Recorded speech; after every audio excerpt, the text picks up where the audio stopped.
Happy Friday, church family. Can you believe this Sunday is June? Summer is coming, and we're going to start feeling like it very, very soon. Lord willing, of course. Before we jump into what's coming up, let's take a moment and look back on men's cornhole. Those nights were awesome this last month. It was great to connect with people. It was a huge thank you to everyone who came out, participated, brought friends, even people who don't normally come to our church. It was awesome to see the men come together, have some fun, enjoy each other's company, and have those bonds grow stronger and stronger. Coming up in June, we're looking forward to Ladies Bible Study kicking off this Thursday. Whether you're brand new or have been coming for years, everyone is welcome. Of course, that's a lady. And we've got childcare available. The books are ready in the office, and trust me, it's never too late to jump in. Make sure you can spend some time with ladies to connect and grow. This is a beautiful thing for our women's ministry, and we're grateful for the women that are leading this. And speaking of the women of our church, there are a couple of great events for women happening this month. Be sure to check out the e-bulletin for more details. You will not want to miss what's coming up and some of the fun that these ladies are going to be having. Some of our ABF fellowship groups are getting together next month for some fun and fellowship. The teens have an afterglow, the fusion classes getting together. And if you're not already part of an ABF class, I would encourage you to get connected. It's a great way to grow, be part of a community, have great accountability, build friends that love Jesus. It's a great thing to do. And it's fun. Last week, we opened up Romans chapter 8, the first 11 verses, and we talked about being spirit-filled, what it means to live an abundant life through the Spirit. I hope that you were able to meditate more on this week and what it means to you and how that you can move from survival to revival. This Sunday, we're continuing in Romans chapter 8, and we're going to explore a powerful theme of God, that He is the adopter, that we were adopted. We're talking about what it means to be the adopted sons and daughters of God.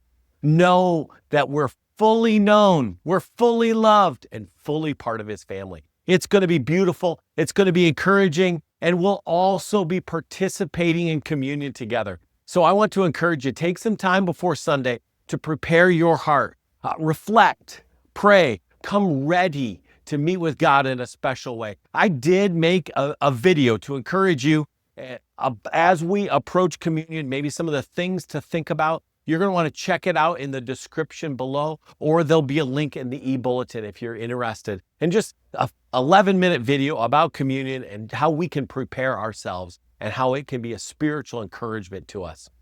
Now for a little update from our quarterly member meeting that we had a week and a half ago. We have been praying for the last several months about how to be wise stewards of the property and the money and even our ministry and what that looks like.